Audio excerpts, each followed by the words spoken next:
Hi guys, welcome back to our channel Financeable. Today in this video I'm going to show you how to find your MetaTrader 5 account. To do so, follow some simple steps with me. First of all, open your MetaTrader 5 application, then click to File from the top left corner. From here, click to open an account. Then click Next. In this interface, click to connect with an existing trade account, then enter your trade account login credentials. Then choose your broker account server, then click to finish.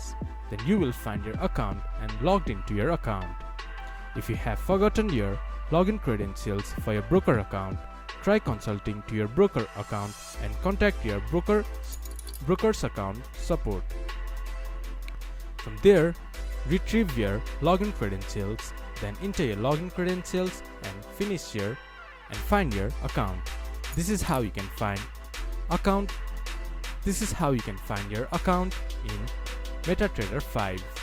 This much for today's video. If you guys find our video helpful, please leave a like and comment.